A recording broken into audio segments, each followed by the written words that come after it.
Hola familia, ¿cómo están? Bienvenidos nuevamente por acá al canal de Su Gloria. Aquí estoy con Miguel, ¿cómo estás? ¿Cómo Hola Loren, un saludo para todos y me encuentro muy bien. Esta fue una semana de mucha bendición, de muchos retos, pero con Dios presente pudimos sacarla adelante. Así es, Miguel.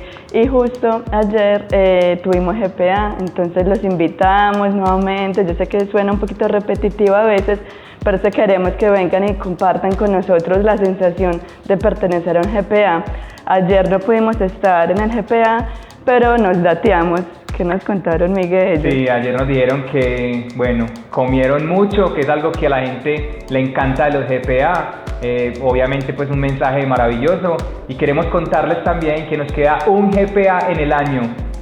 Va a ser... Miguel, porque estamos en vísperas navideñas, entonces ya nos queda el último GPA y ese lo queremos que sea especial. Va a ser muy especial, ya nos dijeron que va a haber natilla, buñuelos y por supuesto queremos darle la invitación a ustedes para que asistan.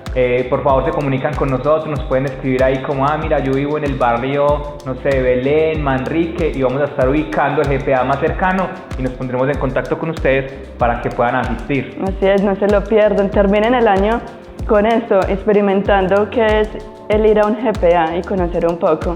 Y bueno, Miguel, ¿qué tal si los invitamos a que escuchen la palabra de Dios? Hoy Dios nos va a hablar por medio de Steven, que es una gran persona, que Dios lo utiliza demasiado. Sí, queremos invitarlos también a que se suscriban a nuestro canal, Su Gloria Medellín, para que estén siempre enterados de todas las noticias, eventos y demás porvenires que puedan pasar. Sí, súper importante, Miguel, porque vienen fechas importantes en este diciembre, entonces para que estén dateados y si les interesa asistir a alguno de ellos, entonces sepan qué día es y la hora, entonces ahí estén pegaditos de las redes que van a tener la información. Así es, familia, entonces los dejamos con la prédica. Dios los bendiga. Pensando justo en lo que les decía ahora, para mí es muy difícil predicar, no crean que esto es fácil, esto es supremamente duro, no sé si solamente Josué y yo somos los que sufrimos, el pastor tiene como una unción distinta, será, no sé, pero esto de pararse aquí cada 8 días o de pararse aquí cada cierto tiempo es muy difícil.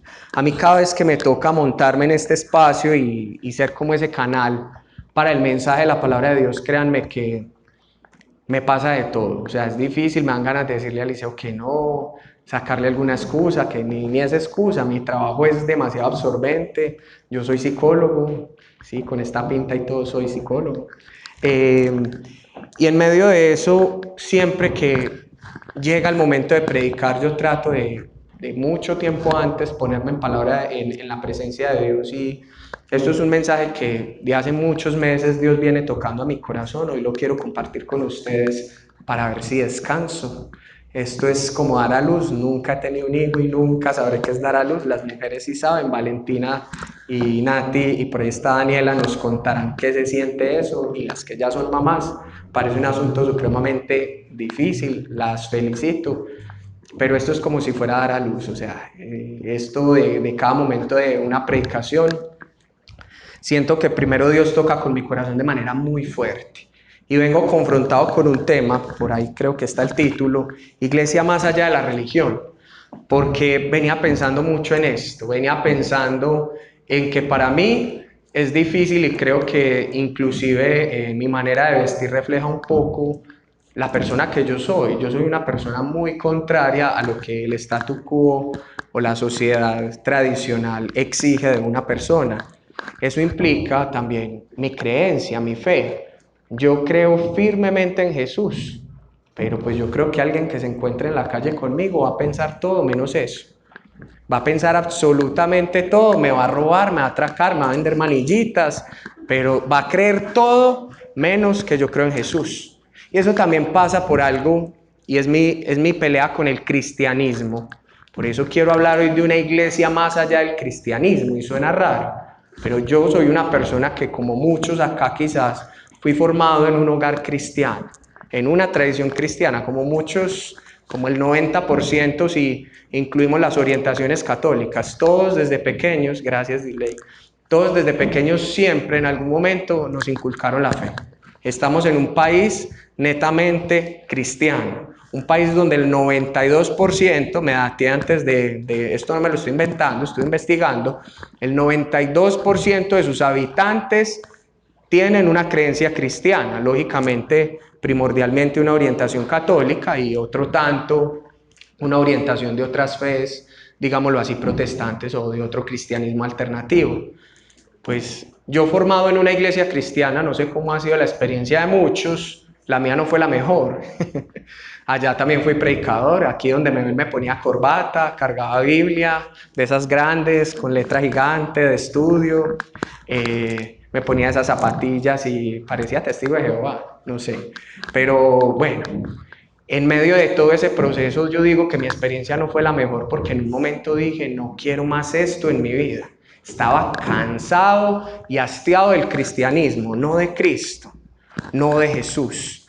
Porque cuando usted tiene experiencias poderosas con Dios, nosotros hoy tratamos de predicar y predicamos un Dios vivo. Predicamos un Dios más allá de una teoría, más allá de una tradición, predicamos un Dios que transforma. Y si algo le agradezco yo a mi formación espiritual desde muy niño, desde los 9, 8 años creo que llegué a una iglesia cristiana y a los 10 años, contra todo pronóstico y contra la tradición de ese momento me estaban bautizando. Porque siento que desde muy pequeño Dios tocó mi corazón y eso es algo que ya uno ya no tiene sentido abandonar, dice un sabio poeta llamado Enrique Bunbury. Ya no tiene sentido abandonar cuando el poder de Dios toca tu vida. Cuando vos sentís el poder de Dios, cuando vos conoces que Dios es real y que en realidad transforma, así te canses de la religión, no te puedes cansar de Jesús. Eso me pasó a mí, pero es difícil. En la palabra de Dios está la parábola del trigo y la cizaña. Esto no lo tenía pensado, pero analizando un poco lo que estamos hablando en la parábola del trigo y la cizaña, cuando llegan los segadores o los agricultores, están viendo que está creciendo el trigo, pero a la par el enemigo de la granja, de la finca, llenó eso de cizaña, de maleza, y empezó a crecer el trigo junto con la cizaña. Entonces los segadores le iban a cortar. Pero la voz del padre, la voz del dueño de la finca fue: vengan, no, esperemos al momento de que en realidad llegue el momento de la siega, el momento que el trigo ya esté maduro para recogerlo, y ahí ya cortaremos y separaremos la cizaña del trigo, porque si lo hacemos ya, tenemos la posibilidad de perder mucho trigo. Y yo siento que esto es una enseñanza para nuestro tiempo, para este siglo XXI y para esta época en la que el cristianismo se ha mezclado con religión, en la que la palabra de Dios, la iglesia, se ha transformado en religión. Es difícil cuando tú quieres seguir a Jesús, pero quieres alejarte de la religión, saber qué es religión y qué en realidad es el mensaje de Jesús. Yo quiero que leamos, ponme por favor ahí,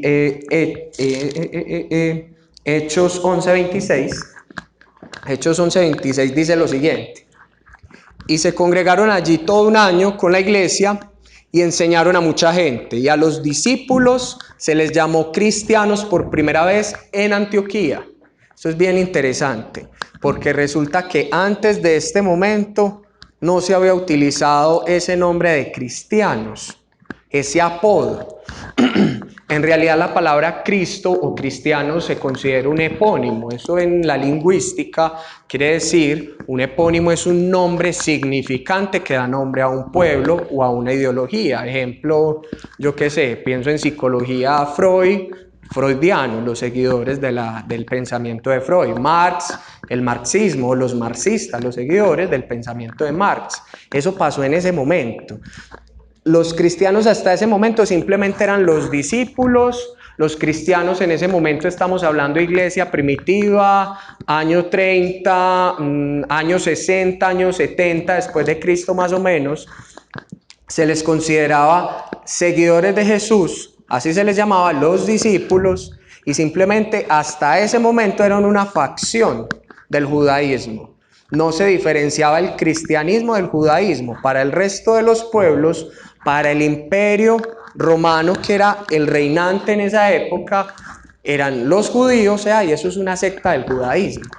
Pero llegó un momento que se empezaron a diferenciar y el nombre que les pusieron en ese momento tenía una validez impresionante. Les dijeron cristianos por primera vez porque eran tan parecidos a Cristo. Me imagino que todos eran así como Josué, peludos, con, no sé, igualitos a Jesús. Algo tenían que les recordaban al maestro siempre. Su manera de hablar, su manera de ser, su manera de sentir, su manera de obrar. Y por primera vez en Antioquía les dijeron cristianos. En ese momento, si a mí me nombraran cristiano, me sentiría orgulloso. Amén. No sé usted, pero que a mí en esa época me digan, uy, tú eres cristiano, yo sacaría pecho y diría sí. Soy seguidor de Jesús. En esta época a mí me dicen, ¿usted es cristiano? De esos que, perdón, soy cruel con las palabras, de esos que tienen problemas de pederastia, de esos que tienen problemas con el dinero, de esos que tienen enriquecimiento ilícito, de esos que inclusive apoyan terroristas, lean historia y se dan cuenta, de esos que quemaron un montón de gente por allá en la época medieval, de esos que apoyan guerras y ya como que ya me va dando vergüenza llamarme cristiano porque digo no.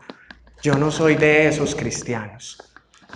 Hoy en día, lastimosamente, 2000 años después, el significado de esa palabra tan hermosa, cristiano seguidor de Cristo, hoy ya no significa eso. Ya hoy en día, la definición del cristianismo es la siguiente.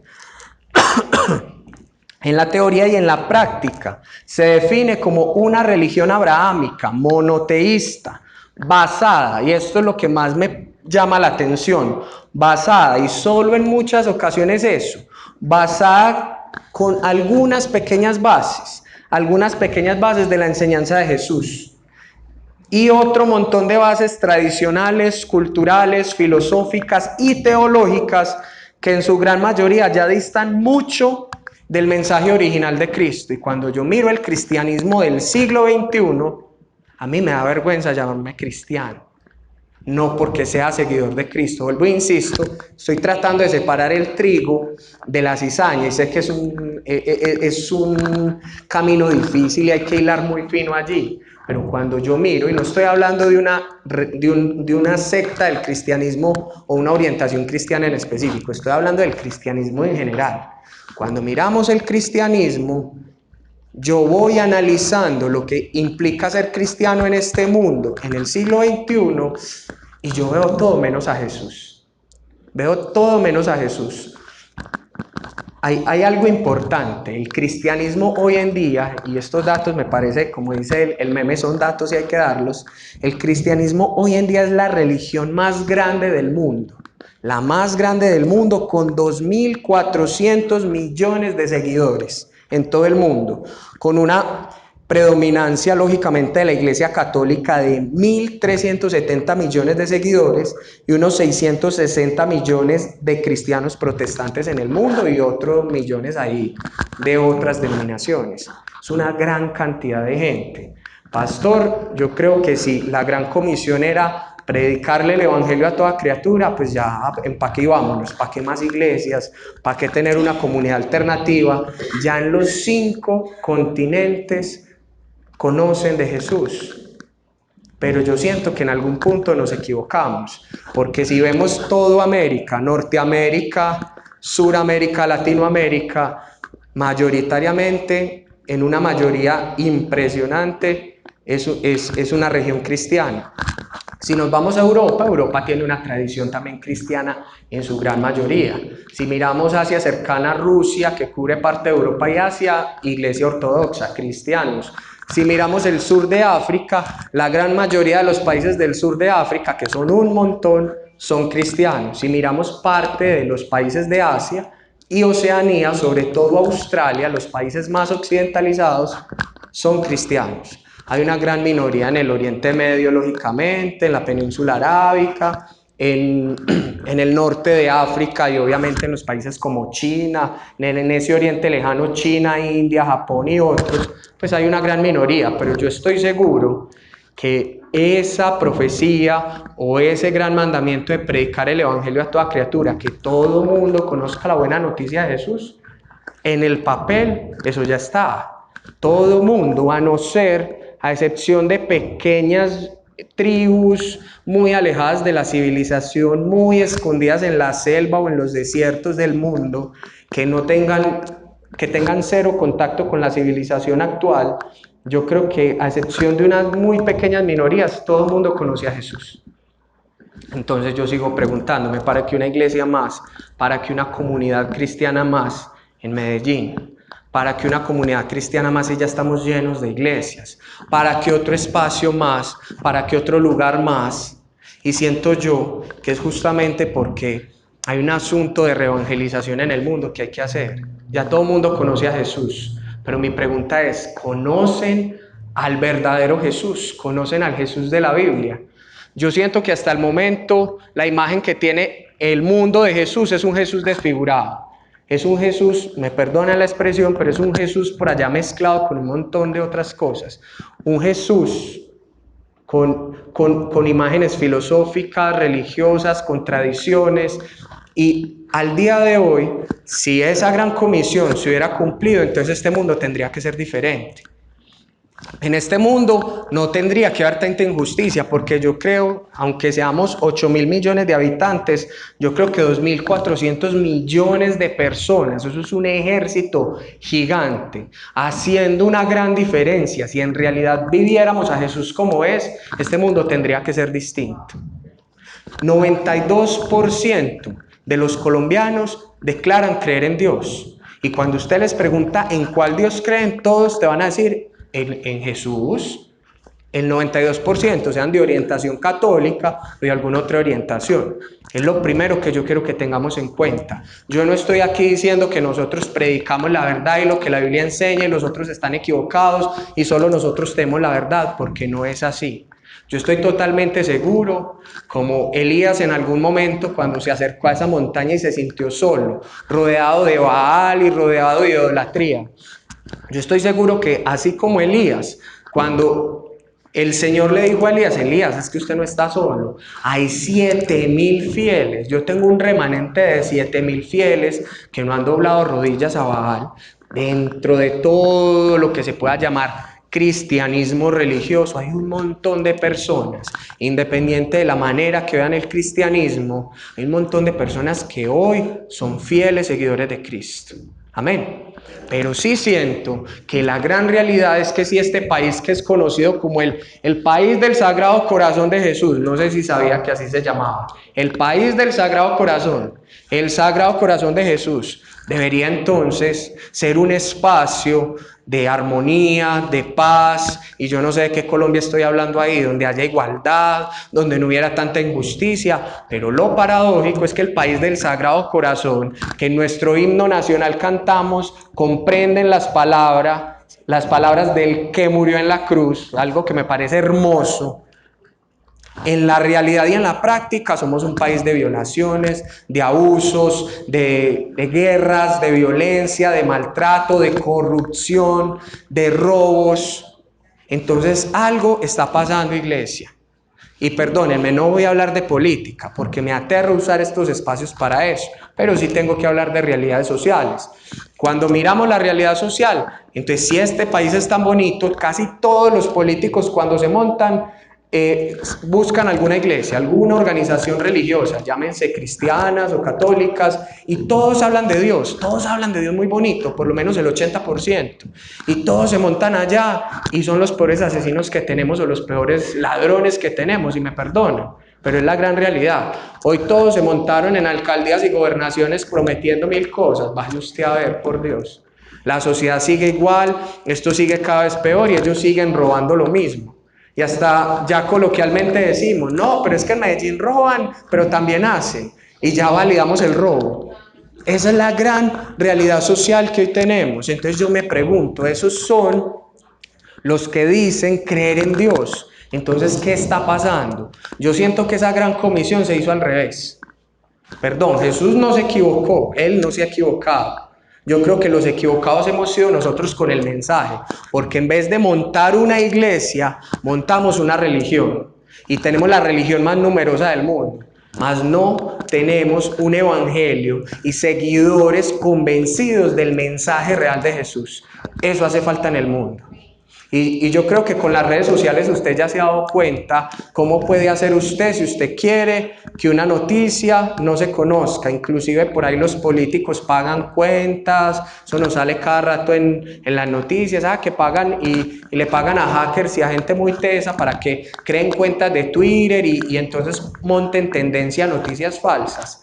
Hoy en día, yo siento que la manera que el diablo y el enemigo está utilizando para acabar con el cristianismo, para acabar con el mensaje de Jesús, no es prohibirlo. Cuando se prohibió, el cristianismo se regó por toda Asia, toda Europa y parte de África. Estoy hablando en la época inclusive de los apóstoles. Pablo llegó a predicar hasta España. Cuando se prohibió, el cristianismo se regó como pólvora. Ya hoy en día la estrategia es que prediquen, que monten iglesia, que lo hagan, que tengan templos, maravilloso, pero que se vuelvan religión. Porque cuando hay tantas iglesias hablando y hablando de lo mismo y hablando de Cristo, se vuelve una tendencia y entonces ya usted no diferencia cuáles son las noticias falsas, cuáles son esos mensajes tradicionales y religiosos del mensaje puro del Evangelio. Siento que ese es el problema que tenemos hoy en día. Dice Mateo 16, 18... un texto que me parece que es el corazón de este mensaje. Dice: y yo también te digo que tú eres Pedro, y sobre esta roca edificaré mi iglesia, y las puertas del Hades no prevalecerán contra ella. Las puertas del infierno no prevalecerán contra ella. Esa es la versión Reina Valera, y por ahí búsquela, Dios habla hoy. Dice lo siguiente: y ni siquiera el poder de la muerte podrá vencerla. Sobre esta piedra voy a construir mi iglesia y ni siquiera el poder de la muerte podrá vencerla. Esto me parece poderosísimo, porque las palabras de Jesús siguen siendo muy claras. De allí, una iglesia muy grande, la Iglesia Católica, lo tomó como base para decir: Pedro es el primer papa y la base de nuestra religión va a ser Pedro. No le veo problema a eso. La Biblia no es de una única interpretación, que es lo que nos han dicho hasta el momento. Esta es la verdad, esta es la manera de interpretar la palabra de Dios. No, la palabra de Dios puede tener múltiples interpretaciones, pero aquí Jesús nos está hablando de una base sólida. Pedro en ese momento estaba reconociendo delante de los apóstoles. Jesús le dio, estaba todo ocurrente Jesús ese día, y les dio por decir: oíste, ya tanto predicar y tanto hablar por acá en Judea, ¿qué dice la gente de mí, hombre? ¿Qué están diciendo? ¿Qué piensan la gente de mí? No, que sos Elías, que de pronto sos Juan el Bautista que resucitaste. No, tenían unas creencias todas raras allá. No, eso fue que reencarnó y es Juan el Bautista. No, eso es alguno de los profetas. Pero entonces ya Jesús los confrontó y les preguntó: ¿ustedes quiénes dicen que soy yo? Y el ocurrente de Pedro, por revelación divina también en su impulsividad, Dios usando a un hombre impulsivo, Pedro dijo: no, vos sos Cristo, vos sos el Mesías, vos sos el Hijo de Dios, vos sos Dios encarnado, vos sos el Cristo, el Hijo del Dios viviente. Y sobre esa base Jesús fundó la iglesia. Jesús dijo: sobre esa roca yo voy a edificar mi iglesia, no una religión. Así que 2000 años después, yo siento que hemos hecho las cosas mal. Iglesia, no sé, voy a usar frases del liceo, mire a la persona que está a su lado y dígale: hemos hecho las cosas mal, lo estamos haciendo mal. Si tenemos 2.400 millones de religiosos en el mundo y no tenemos un verdadero evangelio, yo también me confronto, yo lo tengo que decir: estoy haciendo las cosas mal, no estamos haciendo las cosas bien, iglesia, porque Jesús me sigue diciendo: mi meta no es fundar una religión, mi meta no es que mi religión sea más grande que el judaísmo o que las otras religiones basadas en Abraham. No, mi meta es edificar una iglesia que pare las puertas del infierno, que a las puertas del infierno y a las puertas de la maldad les digan no. Eso es algo muy poderoso, porque hoy necesitamos una verdadera iglesia. Hoy necesitamos una iglesia, no una religión. Yo no quiero que usted venga a este lugar para que siga siendo un religioso. Para mí fue muy difícil, mi esposa lo sabe. Para mí ser la persona que soy hoy en día no es simplemente porque me he visto así ya. Para mí es muy simbólico, porque también a punta de mucha psicoterapia, a punta de mucha oración y a punta del Espíritu Santo, el Señor empezó a transformarme y a quitarme un montón de culpas con que la religión tradicional me había cargado. Un montón de dolor, un montón de situaciones que me marcaron emocionalmente, donde me sentí abusado, maltratado, abusado no físicamente pues, pero sí psicológicamente, valga la claridad. Me sentí maltratado, me sentí utilizado muchas veces por la hegemonía religiosa, y al final, cuando usted va y mira, vení, la bonita religión que quiere predicar para salvar almas, ¿dónde está? Ah, no, resulta que es que esto es una industria de la fe.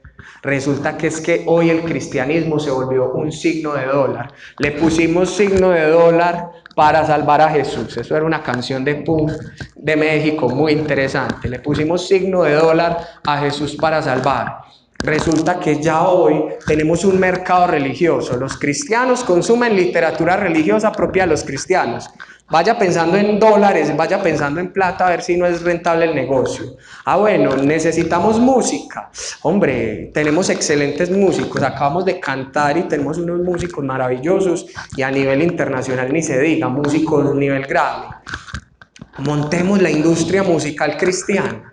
Eso es un montón de plata también. No, montemos hasta una manera de vestir, una moda, una forma de ser, montemos escenarios, festivales, películas, cine, literatura, todo lo que usted se quiera imaginar, pongámosle casi que todo es susceptible de cristianizarse. Cualquier cosa que se pueda vender, se puede cristianizar, cualquier cosa. Y entonces el cristianismo se transformó en una industria religiosa y en una industria de la fe donde se mercantiliza con la salvación de la gente. Y hoy vengo a poner una crítica frente a lo que es el cristianismo, porque vuelvo e insisto, necesitamos ser iglesia, necesitamos volver a ser esa iglesia. Buscando esa palabra en el griego, lo busqué latinizado porque tampoco sé leer griego, pastor. Iglesia viene del griego eclesia, que significa una asamblea, una reunión, una convocatoria. En Atenas, la eclesía era la asamblea de los ciudadanos reunidos para discutir asuntos políticos. Y Pablo también usó esta palabra para referirse a la congregación de los creyentes. Y yo creo que ni Jesús ni Pablo utilizaron eclesía sabiendo en su contexto social lo que significara si ellos no hubieran pensado en esto, una organización política.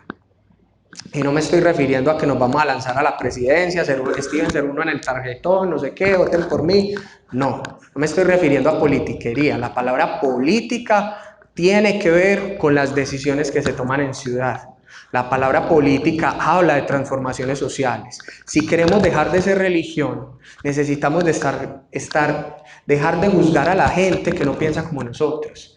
Necesitamos dejar de estar discriminando al otro, porque yo conocí grandes religiosos y, como les dije, en la iglesia tradicional yo fui líder y también prediqué, y recuerdo a alguien una persona muy salida como el molde me decía: Steven, es que a usted lo saludan en esa iglesia porque usted es líder. Yo, como no conozco a nadie allá y yo como simplemente me ven mi pinta rara y mi aspecto extraño, a mí hay mucha gente allá que son súper religiosos y súper predicadores, y cuando me ven en la calle se cambian de acera.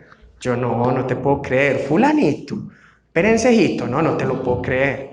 Quise hacer el experimento y cuando empecé a alejarme de la religión tradicional hice lo mismo, y efectivamente todos esos religiosos que no sabían dónde ponerte antes y que te saludaban cuando te ven distinto, te mandan al infierno.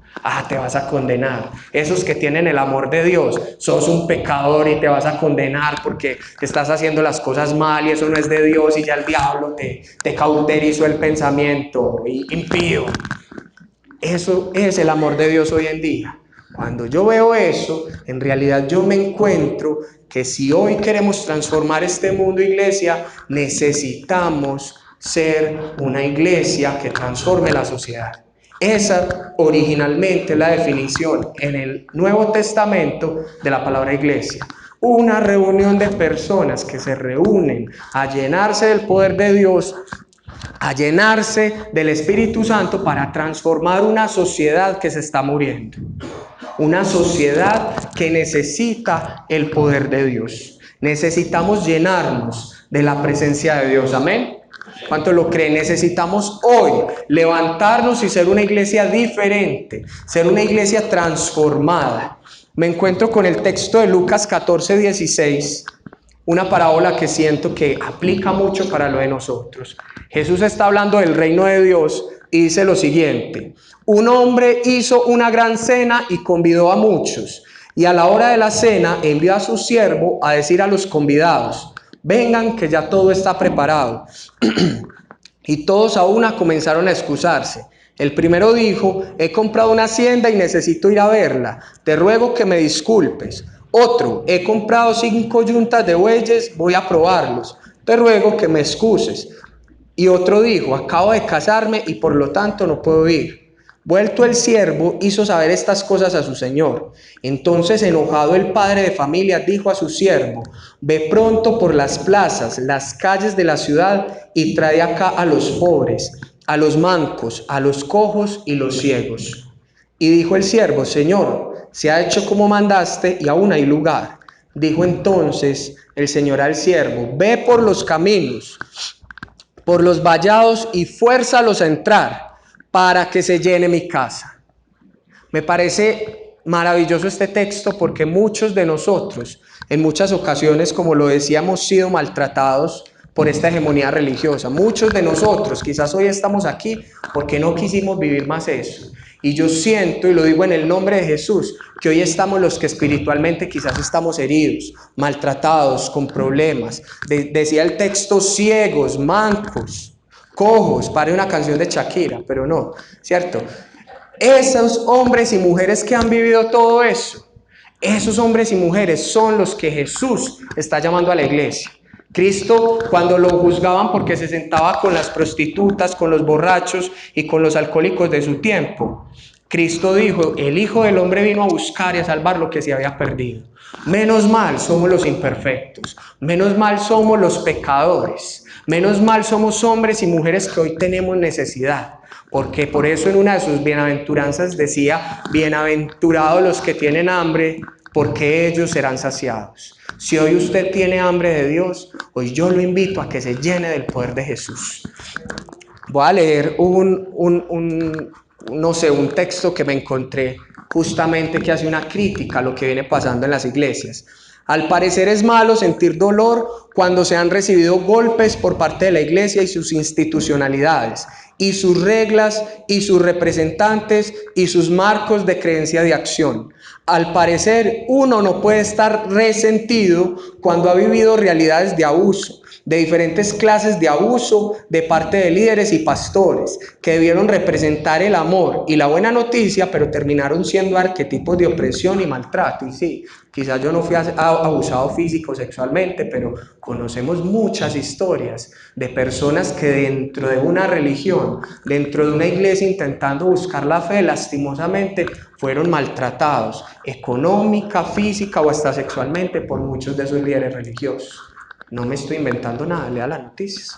Al parecer, decir algo al respecto del dolor es mostrar lo reprimido o reprimida que se es, lo rebelde, soberbio y soberbia que se es. Es mejor comer callado, es mejor estar en silencio, es mejor no cuestionar, no decir, no denunciar. Es mejor obedecer, asentar, que prevalezca la buena fama de la iglesia. Pero no.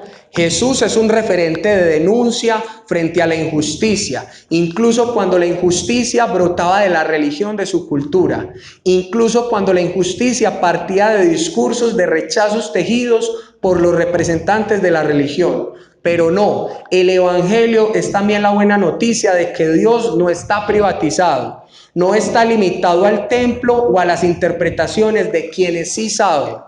Crece en medio de las personas de a pie, provocando comunidades alternativas como esta, que critican la religión nominal, que consuelan los unos a los otros el dolor de las operaciones vividas, que construyen posibilidades de armonía comunitaria al margen de las convenciones nominales. Podés sentir, podés expresar el dolor, podés denunciar la opresión, podés impulsar construcciones comunitarias basadas en el amor, porque Jesús te abraza, te apoya y te alienta. Amén.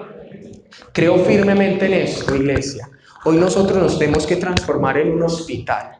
Hoy nosotros nos tenemos que transformar en un lugar donde las personas que lleguen no se sientan juzgadas, ni por su creencia, porque aquí no le vamos a cambiar la religión a nadie, ni por su apariencia, me alegra que me acepten como soy, ni por su manera de ser, inclusive, si me perdonan y estiro un poco más allá nuestra mirada moral del mundo, inclusive por la orientación sexual que tenga una persona. No vamos a seguir discriminando y eso no quiere decir que vamos a aceptar el pecado. Me gusta mucho una palabra de Dante Gebel, referente, me encanta ese predicador, que justamente hablando de este tema tan difícil dice, claro, es muy bueno, es muy bonito usted criticar el aborto y usted pelear contra el aborto y contra esos valores tradicionales cristianos y usted criticar al homosexual o a la persona con una orientación sexual distinta. Es muy fácil criticarlo y decir, la iglesia no está de acuerdo con eso y nosotros los condenamos y se van a ir al infierno, aleluya. Pero si usted le pusiera nombre propio, ¿qué pasa? Ahí la cosa se pone dura, ¿no? Cuando usted le pone nombre propio y esa persona que aborta a su hija, Dios no lo quiera, pero puede pasar. Esa persona, quizás con una orientación sexual distinta, es un sobrino, es un hijo, es un familiar. Usted sería igual de condenador que como lo somos con aquellas personas que discriminamos día a día. Hoy necesitamos un cristianismo que despierte, un cristianismo que muestre que Dios está vivo, un cristianismo más allá de la religión, que usted y yo seamos referentes en este mundo de que Jesús es la única solución que este mundo necesita. No necesitamos un nuevo político, no necesitamos que otro político vuelva y aparezca, no necesitamos creer en X o Y teoría filosófica. Este mundo necesita a Jesús. Este mundo necesita que la iglesia se levante, porque soy totalmente consciente de lo que decía Cristo en esa palabra que leímos ahora. Ni siquiera las puertas del infierno van a poder contra la iglesia verdadera, contra la iglesia bañada con la sangre de Cristo. Amén. ¿Cuántos quieren darle un aplauso a la honra y la gloria del Señor? Vamos a creer esto firmemente, porque usted y yo, iglesia, esto es una gran responsabilidad que tenemos. Usted y yo somos los responsables de lo que vaya a pasar con la iglesia en el futuro. Quizás en 100 años ninguno de los que estamos acá vamos a existir. Nadie va a existir, yo creo que en 100 años ya de los que estamos acá. Pero usted y yo que estamos aquí sentados, vamos a ser los responsables de lo que pase con esa iglesia en el futuro. Nosotros hoy, quizás muchos, hemos sido víctimas y hemos vivido las consecuencias de un cristianismo con religión, un cristianismo que aplasta, un cristianismo que te pone unas cargas que ni siquiera los religiosos son capaces de llevarla, un cristianismo que ellos ponen esas cargas. Yo no sé usted cuántos conoció de pronto de la iglesia tradicional que usted venga, pero cuando no, el pecado, no, que no sé qué, no, que la avaricia, y uno se pone a mirar a los grandes líderes religiosos del mundo, anillos de oro, coronas de oro, carros blindados tienen que andar con escoltas, y no me refiero solamente al catolicismo, me refiero al cristianismo en general, y uno dice como que, uy, ese es el Jesús de la Biblia, qué maravilla. Hombres y mujeres que solamente piensan en el verdadero Dios que en realidad tienen en el alma, el Dios del dinero, y utilizan a Jesús como marketing para jugar con la fe. Mi reto hoy es qué vamos a hacer al respecto. ¿Qué vamos a hacer usted y yo, iglesia, al respecto cuando hay un mundo que se está perdiendo y un mundo que ya usted a cualquiera le va a predicar de Dios? Yo admiro mucho y siempre la tengo como una referente y lo digo con mucho amor a Disley, porque es una mujer que tiene el evangelio a flor de piel y que yo sé que Dios la usa para tocar la vida de muchos. Una de esas personas que se ha visto beneficiado o digámoslo así lleno de bendición por esa gran persona y esa manera de predicar a Dios soy yo. Pero yo siento, Disley, que es evangelista, y los que hemos llegado a hablar de Dios con otras personas, la gente ya está cansada. Jesús, no, pues yo ya me sé esa historia, sí, yo ya sé que Él se montó en la cruz, que murió, no, yo ya sé eso, qué pereza, yo estoy cansado de la religión, no, otra iglesia, no. Yo ya estoy mamado de eso y me perdonan la palabra, estoy cansado, estoy agotado de ir a las iglesias. Es que yo ya fui, es que yo era de tal iglesia y me usaron de esta y esta y esta y esta manera. En mi familia yo lo he vivido, muchos de mis familiares, una familia que muchos de mi familia son cristianos, no quieren saber nada de Dios, no quieren saber nada de la iglesia, quizás por nosotros mismos, quizás porque todavía hoy nosotros necesitamos curarnos de la religión, quizás porque hoy todavía nosotros tenemos unos valores morales que se los queremos meter al otro. Hombre, pero es que usted se tiene que casar. Hombre, pero es que usted está en pecado. Hombre, pero es que cómo se le ocurre vivir así. Pero es que no puedes ir a rumbear, no puedes tomar licor, no puedes hacer no sé qué. Y no estoy diciendo que eso está permitido. Lo que estoy diciendo es que dejemos que Dios haga el trabajo. Nuestra tarea es ser vínculos, ser vehículos conductores del amor de Jesús. A mí nadie, me acuerdo muy niño, un predicador que ya falleció, me acuerdo muy niño la primera vez que sentí la presencia de Dios. Esta persona simplemente nos dijo: cierren los ojos y hagan una sencilla oración. Díganle a Jesús con todo el fervor de su corazón: Jesús, te amo. Esa fue mi oración, tenía 9 años. Y nadie me quita, jamás nadie me va a quitar lo que yo sentí ese día. Por eso estoy aquí. Nadie me había explicado, venía de una iglesia católica, nadie me había explicado lo que era sentir la presencia de Dios. Yo terminé llorando en una silla, yo terminé diciéndole a Jesús: perdónenme de mis pecados. No sabía qué orar, yo solamente sabía repetir. Mi oración fue: Jesús, te amo, Jesús, perdóname, y esa oración transformó mi vida hasta el día de hoy.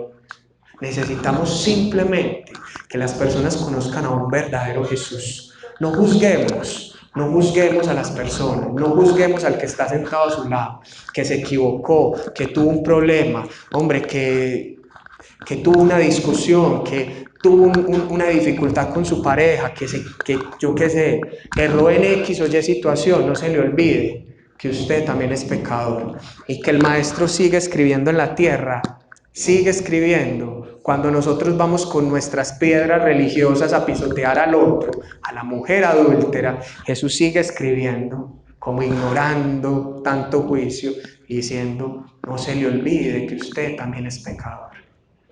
Yo los invito a que nos acerquemos a Jesús. Voy a cerrar con algo que yo creo que nunca se ha predicado en una iglesia, porque esto es un cuento de la filosofía clásica de Federico Nietzsche, que inclusive es muy contrario a la religión y a la iglesia. Dice Nietzsche en una de sus frases más famosas, en un aforismo, en un texto que se llama La Gaya Ciencia, que había un loco que llegó al pueblo, pero un loco que llegó preocupado a 3 de la tarde, a pleno sol, a un parque en Europa en el siglo XIX, y llegó con una linterna encendida a mitad del día, en medio de una Europa del siglo XIX que Nietzsche, desde su analogía, está utilizando para hablar de la realidad de una Europa ya occidentalizada y llena de ciencia. Estamos hablando de una época donde ya la ilustración, la ciencia, dominaba la mente de las personas y ya no se creía en Dios. Un montón de ateos. Y el loco llega con la linterna, desesperado, diciendo: ¿dónde está Dios? Estoy buscando a Dios. Entonces todos, era un parque muy concurrido, lo rodean y empiezan a reírse porque todos son ateos. Y dicen: búscalo bien, que de pronto se te perdió. ¿Dónde está Dios? Y él quiebra la linterna, y cuando la quiebra empieza a decir unas palabras por las que Nietzsche es famoso hasta el día de hoy, que han sido mal interpretadas, porque todos se quedan estupefactos frente a las palabras del loco y le prestan atención cuando Nietzsche dice lo siguiente. Dice: Dios ha muerto, Dios sigue muerto y nosotros lo hemos matado. ¿Cómo podríamos reconfortarnos los asesinos de todos los asesinos? El más santo y el más poderoso que el mundo ha poseído se ha desangrado bajo nuestros cuchillos. ¿Quién limpiará esta sangre de nosotros? ¿Qué agua nos limpiará? ¿Qué rito expiatorio, qué juegos sagrados deberíamos inventar? ¿No es la grandeza de este hecho demasiado grande para nosotros? Debemos a parecer dignos de ella. Y esta frase tan compleja y tan difícil, que sé que en una iglesia nunca se ha escuchado, fue lo que el loco declaró en ese momento. Y claro que Dios no ha muerto, y claro que Dios no puede morir, porque sabemos que Dios es real y que Dios es un Dios vivo, amén. Pero con esta frase, en realidad lo que el filósofo estaba diciendo no era la muerte de Dios como tal, sino que él estaba declarando algo que hasta el siglo XXI sigue pasando. La sociedad occidental dejó de creer en Dios, y por dejar de creer en Dios, de hecho el loco lo dice desde un grito de angustia, y cuando grita con esa angustia, todo el mundo se queda estupefacto frente al mensaje del loco, porque dice una gran verdad. Cuando él se refiere metafóricamente a la muerte de Dios, se refiere que la gente abandonó el cristianismo porque se cansó de la religión, abandonaron a Dios y se instauró en el mundo algo que el filósofo llama el nihilismo. ¿Qué es eso tan raro? El fatalismo, ya nada tiene sentido, los valores tradicionales están mandados a recoger, el amor al prójimo ya no existe, y vivimos eso en el siglo XXI. Hoy la sociedad dejó a Jesús, y ¿qué tenemos? Un mundo que cree que Dios ha muerto, porque nos pintan un Cristo por ahí crucificado, todo petrificado en una cruz, nos pintan un Cristo muerto, unas religiones muertas y unas iglesias muertas que ya no arden con la fe, unas iglesias que ya no tienen un Dios vivo. Y por eso este mundo hoy, en siglo XXI, padece de valores. Este mundo ya no tiene valores, ya no tiene un horizonte, ya se perdió el sentido de la vida. Yo conozco mucha gente en mi profesión que me dicen: Estienne, es que ya no tengo ningún sentido para vivir, porque para ellos lo que el filósofo manifestaba es real. Ya Dios no es importante. Ya lo importante es el dinero, lo importante es vivir bien, lo importante es tener mejor casa que el otro, qué tal que me vaya a ganar. Y la religión se ha convertido en eso. Yo traté de buscar si había algo en la Biblia similar a lo que el filósofo decía, y quizás me encontré algo similar.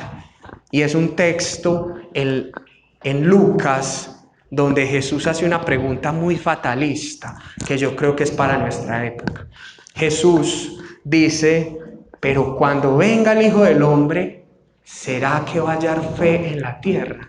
¿Hallará fe en la tierra cuando Jesús se manifieste nuevamente? Es una pregunta que a mí me genera dolor. A mí me genera dolor porque los cristianos, que somos los encargados de mantener viva la fe, somos la sal de la tierra, ya estamos dejando apagar la llama. Y yo creo que es una pregunta retadora para usted y para mí el día de hoy. ¿En realidad vamos a dejar que la iglesia del futuro se acabe? Usted y yo somos los responsables de que la religión no siga imperando, sino que siga imperando la fe, el amor por Jesús, porque necesitamos que la gente vea un Jesús vivo en la vida de cada uno de nosotros. Amén. Necesitamos levantar un Jesús poderoso, porque a pesar del cristianismo, a pesar de nosotros, los cristianos, a pesar de la religión y a pesar de las situaciones que han pasado, las injusticias, las pederastias, los abusos de poder del cristianismo, el exceso de dinero y opulencia del cristianismo, el aprovechamiento de la fe de esas personas que buscan un cambio, a pesar de todo se cambian vidas, y a pesar de todo Jesús sigue sanando. Yo quiero que esté de pie.